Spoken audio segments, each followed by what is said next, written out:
नमस्कार दोस्तों, यह है राज कंप्यूटर बैतूल और आज का ये वीडियो होने वाला है खास क्योंकि हम लोग बात करने वाले हैं कि ये 5 और 6 दिन जो हमारे पास बचे हुए हैं एग्जाम के लिए, इसमें हम कैसे और क्या तैयारी करें जिससे हमारा एग्जाम की फुल प्रूफ तैयारी हो जाए, है ना? तो जैसे कि आपने थंबनेल में देखा है हम लोग इसी के बारे में बात करने वाले हैं। इसके पहले एडमिट कार्ड कल आप लोगों ने देख लिए हैं। यहाँ पर मैं आपको बताने वाला हूँ एक खुशखबरी, है ना? ये है कि हमारे YouTube चैनल पर 10,000 सब्सक्राइबर हो गए हैं और इसी के उपलक्ष्य में हम लोगों ने गिव अवे किया है। मतलब कि अभी जनवरी वाले एग्जाम के लिए जो बच्चे टेस्ट सीरीज, है ना, जो मॉक टेस्ट है ना, वो जो लोग लेते हैं तो उनको फ्लैट 25 रुपीज का डिस्काउंट मिलने वाला है ना? और उसके लिए उनको अप्लाई करना है कूपन कोड, है ना? तो कूपन कोड कौन सा है? तो आगे मैं बताता हूँ आपको कूपन कोड, है ना? तो जैसे ही अप्लाई करेंगे तो उसमें फ्लैट डिस्काउंट हो जाएगा, लेकिन याद रखिएगा कि इसकी वैलिडिटी, कूपन अप्लाई करने की वैलिडिटी 26 जनवरी होने वाली है और वो कोर्स जो है वो सिर्फ जनवरी वाले एग्जाम के लिए है ना? तो जैसे ही जनवरी के एग्जाम खत्म होंगे वो कोर्स भी खत्म हो जाएगा। इसलिए अभी के एग्जाम के लिए ही आपके लिए वो कोर्स और ये कूपन वैलिड होने वाला है। ठीक है? तो चलिए करते हैं हम वीडियो को स्टार्ट। सबसे पहले हमारे एग्जाम का हम लोगों ने जितना कुछ पढ़ लिया है ना? सारी प्रिपरेशन हमारी हो चुकी है। अब यहाँ पर बात होती है कि हम किस तरीके से ये जो समय हमारे पास बचा है इसका यूटिलाइजेशन करके और एक सटीक तैयारी हम लोग कर लें। तो जितना कुछ हम लोगों ने पढ़ लिया है, कहीं से भी पढ़ा हो आपने, जो तैयारी आपकी हो चुकी है, अब ये 5-6 दिनों में हम कैसे उसको कंप्लीट करेंगे। देखिए, सबसे पहले तो आप सिलेबस पे नजर डालिए और जो बेसिक्स, कंप्यूटर के जो बेसिक्स हमारे पास में चीजें होती है ना, जिसमें आपको कंप्यूटर हार्डवेयर पढ़ना है, कंप्यूटर सॉफ्टवेयर, हार्डवेयर और सॉफ्टवेयर दोनों को पढ़ना है। हार्डवेयर में सारी आपकी इनपुट डिवाइसेस आ जाएगी और सॉफ्टवेयर में सारे के सारे हमारे सॉफ्टवेयर आ जाएंगे, चाहे वो एप्लीकेशन हो या सिस्टम सॉफ्टवेयर। इनपुट और आउटपुट डिवाइस और स्टोरेज डिवाइस, इसको विशेष रूप से आपको पढ़ना है। सिर्फ पहचानने की बात आती है वहां पे एग्जाम में कौन सा है कौन सा नहीं है। तो इनपुट आउटपुट डिवाइसेस और स्टोरेज वाली जितनी भी हमारे पास यूनिट्स है, चाहे मैग्नेटिक हो, ऑप्टिकल हो या इलेक्ट्रॉनिक हो, सबको अच्छे से पढ़ के क्वेश्चन तैयार करिएगा, है ना? मेमोरी में विशेष रूप से हमको पढ़ना है रैम, रोम और कैश, है ना? तो कैश मेमोरी में हमको पता है रजिस्टर्स की बात होती है। रैम हमारे पास में मुख्य मेमोरी होती है और रोम कैसी है? तो रोम हमारे पास में नॉन वोलेटाइल होती है। इसके जितने भी क्वेश्चन बनते हैं, 3 प्रकार की ये आती है, 2 प्रकार की ये आती है।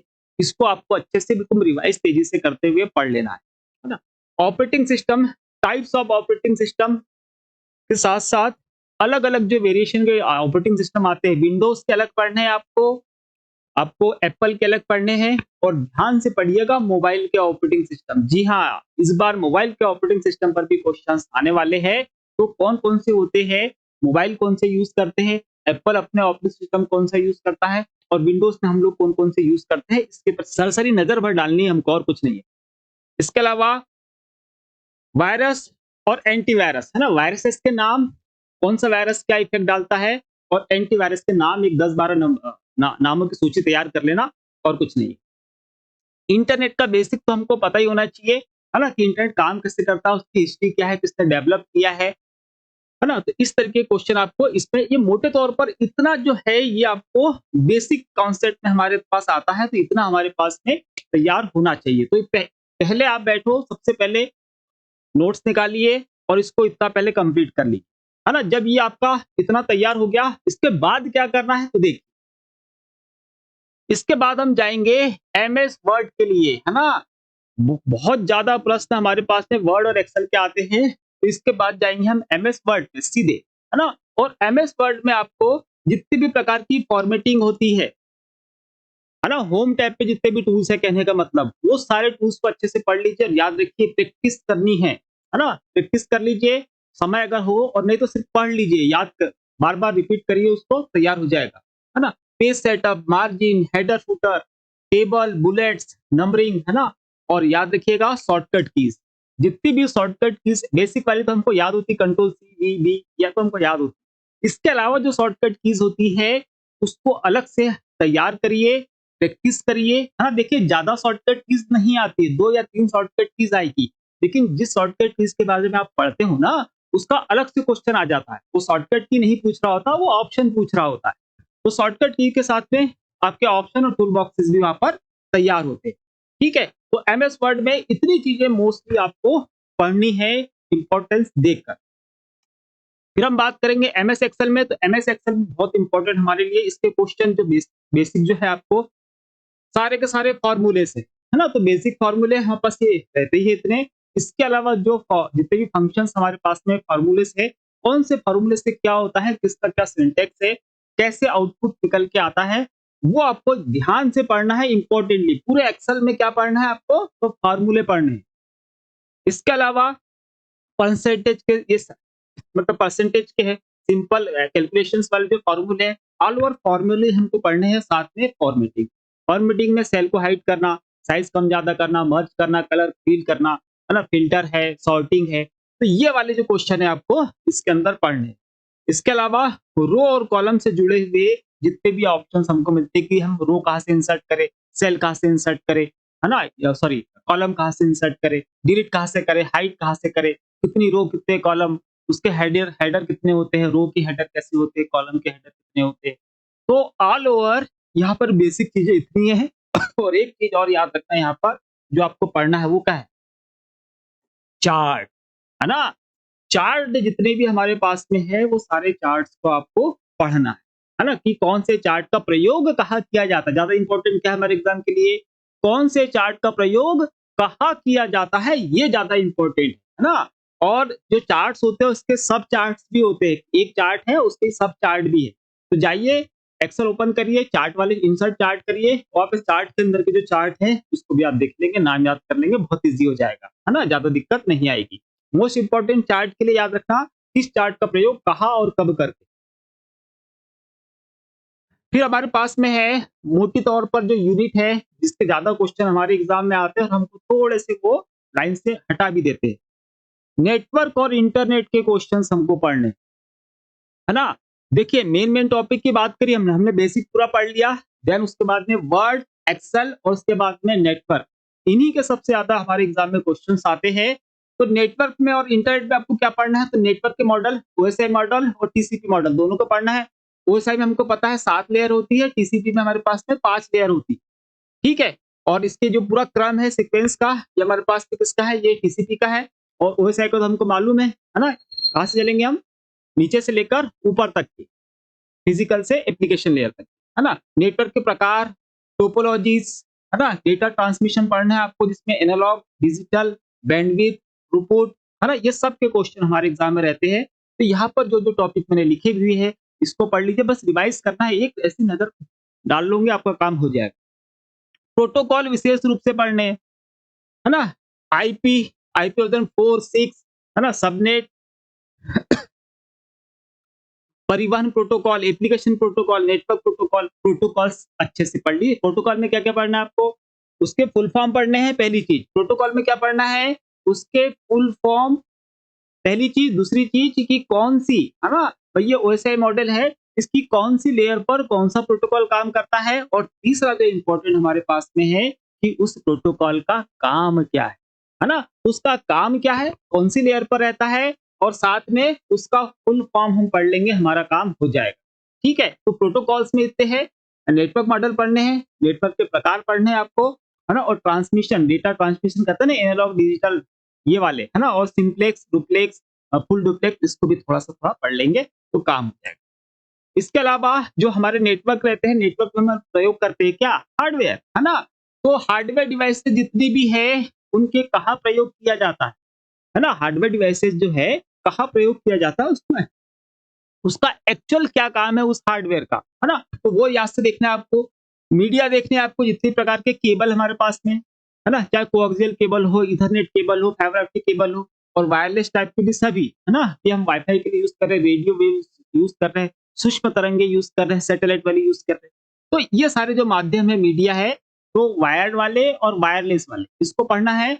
और जो सुरक्षा है, सुरक्षा वाली ये यूनिट हमारे पास में, सुरक्षा संबंधित, कंप्यूटर को हम सुरक्षित कैसे रख सकते हैं और हम किसका यूज कर सकते हैं कहाँ पर, है ना। और ये हमारे पास क्रिप्टोग्राफी क्या होती है ना, सिफर टेक्स्ट क्या होता है, फायरवॉल क्या होती है, तो ये सिक्योरिटी वाले, है ना। इसके अलावा जो वायरलेस हमारे पास में डिवाइसेस होती है वो कौन-कौन सी है, ये कौन-कौन सी तकनीक पर हम यूज़ करते हैं और इससे रिलेटेड हमारे पास में क्या है, नेटवर्क के प्रकार भी होते हैं, है ना? तो इसको आप थोड़ा-सा पढ़ लेंगे। तो मोटे तौर पर हमको क्या पढ़ा हमने? सबसे पहले कंप्यूटर का पूरा बेसिक पढ़ लिया, सारा कुछ हल्का-हल्का पढ़ लिया और ज़्यादा जोर हमने कहाँ दिया है? वर्ड, एक्सेल, है ना? और उसके बाद में हमने किस पे बात करी है? नेटवर्क और इंटरनेट पर, है ना? तो ब्राउज़र भी आप याद कर लीजिएगा और साथ में सर्च इंजन, ठीक है? इसके बाद हमको क्या करना है? जब इतना हमारा सब कुछ हो गया, अब बारी आती है किसकी? हाँ जी भैया, हमारी तैयारी कैसी हुई उसका एनालिसिस भी तो करना है। तो यहाँ पर आपको ज़रूरत पड़ने वाली यहाँ पर आपको ज़रूरत पड़ने वाली है मॉक टेस्ट की, ठीक है?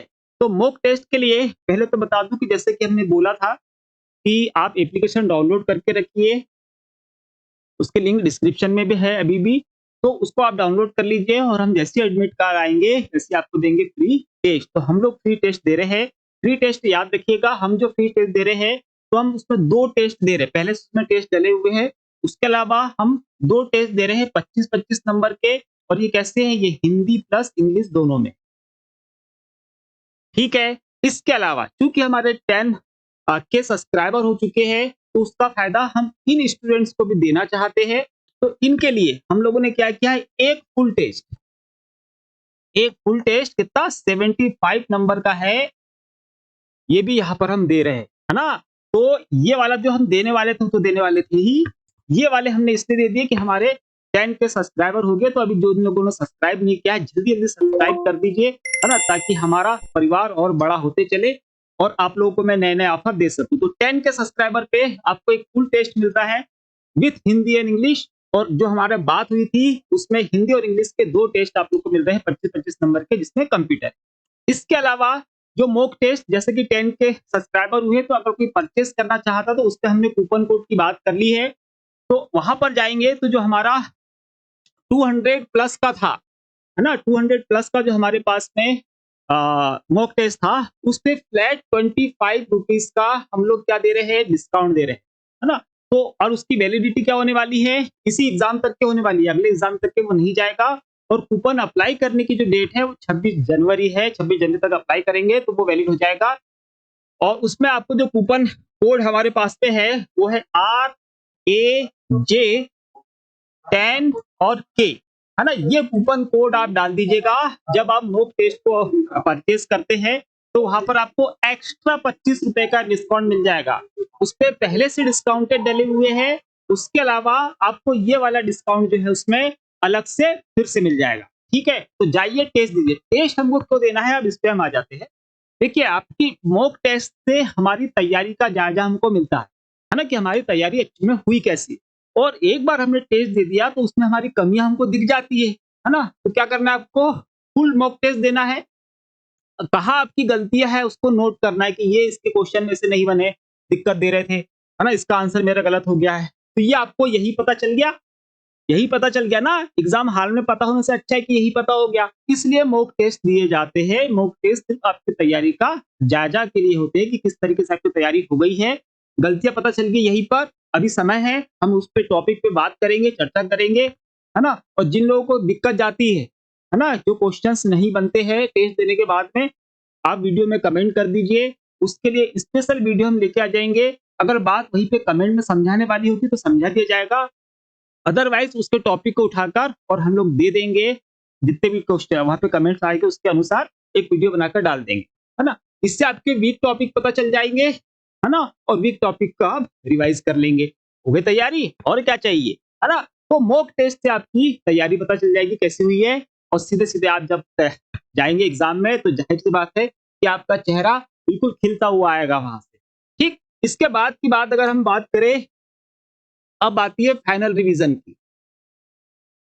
फाइनल रिवीजन मतलब कि सब कुछ हो गया, टेस्ट फिर सब आपने दे दिए, मॉक टेस्ट भी दे दिए। अब क्या बारी है? तो आपको याद होगा पूरी सीरीज भर में एक बात बोलते आया हूं, शॉर्ट नोट्स खुद के बनाइए, शॉर्ट नोट्स खुद के बनाइए, है ना? तो अब यहाँ पे जरूरत पड़ने वाली किसकी? उन शॉर्ट नोट्स की। अब डेली आप पढ़िए उसको, है ना? रोज उतनी चीजें करिए और लास्ट में रिवाइज करिए, रोज उतनी चीजें करिए, लास्ट में रिवाइज करिए, बहुत तेजी से रिवाइज होगा, है ना? कहीं बड़ी अच्छी बात कही थी कि अगर कोई किसी काम को जितने ज्यादा बार रिपीट करता है तो वही काम उसकी ताकत बन जाती है।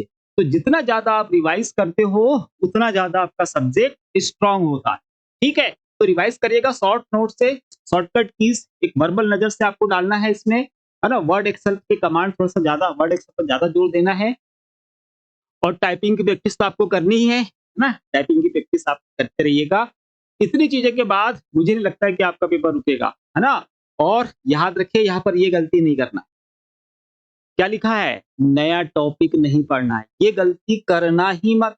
जितना हमने पढ़ लिया उन्हीं टॉपिक्स का हम रिवाइज करेंगे, उसी के नोट्स पढ़ेंगे, उसी के सब शॉर्टकट किस कमांड्स वगैरह उसी पे हम बात करेंगे। नया टॉपिक मत लेके आना यहाँ पर, उसकी तैयारी होगी नहीं और वो आपको डरा देगा। जितना आपने पहले पढ़ा हुआ है वो सब भूल जाएंगे। तो नया टॉपिक जो छूट गया छूटने दो, जितनी तैयारी है उसी पे काम होगा, है ना। और याद रखिए, हाँ जी, आपको पूरा आराम भी करना है। इतना सब होने के बाद चैन से सोइए, आराम से खाइए, पिए, सो जाइए आराम से। एग्जाम के पहले याद रखिए कि आपकी नींद पूरी होनी चाहिए। एग्जाम हॉल में पहुंचने के पहले आपकी नींद पूरी होनी चाहिए। नींद एक बार पूरी है आपकी, अब आपका ब्रेन आपके पास है, वो कोई भटक नहीं रहा, वो नहीं बोलेगा आराम करना है, ये वो कुछ नहीं। आराम से सोइए। जब पूरा नींद पूरी हो जाएगी, वहां आपका ब्रेन उतनी तेजी से काम करने वाला है। ठीक है, तो इतनी तैयारी के बाद में फाइनल क्या है आपकी टाइपिंग स्पीड एक्यूरेसी, तो उसके बाद तो आप करेंगे ही। प्रैक्टिकल सेशन निकाल लेना थोड़ा सा, है ना। जो शॉर्टकट की से उसकी प्रैक्टिस करने वाला वो निकाल लेना, है ना। शॉर्टकट की याद से, और याद रखिए सबसे इंपॉर्टेंट बात हमारे पास में, फिर से बोलूंगा मैं, शांत दिमाग, है ना। जितना शीतलता से हम लोग एग्जाम हॉल में बैठेंगे, जितने हमारे दिमाग में शांति होगी, प्रश्न को देखते से हमारा दिमाग सीधे उसका राइट आंसर ढूंढ लेगा, है ना। और अगर हम टेंशन में रहेंगे, घबराते हुए रहेंगे, तो एक प्रश्न देखते से सबसे पहले ना हमको डर लग जाएगा। एक बार डर गए तो गए, है ना। तो बिना डरे रिलैक्स प्रश्न आराम से पढ़िए, आंसर लगेगा, है ना। घबराते हुए नहीं जाना एग्जाम देने के लिए। एग्जाम के ना पहले घबराना है ना एग्जाम हॉल में घबराना है। रिलैक्स होकर आंसर लगाइए, जल्दबाजी नहीं करिए। जिसका आंसर पता भी है पूरा प्रश्न पढ़िए, फिर आंसर लगाइए, इत्मीनान से जाइए। आपकी ताकत क्या है? ये है कंप्यूटर के 52 क्वेश्चन, यही आपकी ताकत, है ना। तो इस पर आप प्रॉपर टाइम दीजिए, जब समय बंद हो जाए इसके बाद में आप करिए सबसे पहले क्या, जीएस के क्वेश्चन करिए। 6 क्वेश्चन है हमारे पास में जीएस के, उसको सॉल्व कर दीजिए। फिर आप जाइए कहाँ पर, इस पे जाइए रीजनिंग पर, है ना। रीजनिंग सॉल्व कर लीजिए। इसके बाद आप दीजिए क्या, अनसीन पेजेस, है ना। और सबसे लास्ट में हम करेंगे मैथमेटिक्स।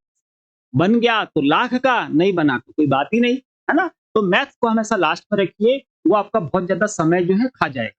तो समय, हमको पता है कि समय बहुत ज्यादा खाएगा, तो उसको सबसे आखिरी में रखे, है ना। और आखिरी में मालूम है जिस समय होने वाला है, 2 मिनट बचे हैं, तो फटफट सब पे टिक भी लगा दीजिएगा। ठीक है, क्वेश्चन पूरे आपको करके आने हैं, कितने, 75, कोई क्वेश्चन छूटना नहीं चाहिए। ठीक है, चलिए, तो इतनी तैयारी के साथ में आप सभी को बेस्ट ऑफ लक, सभी को, है ना।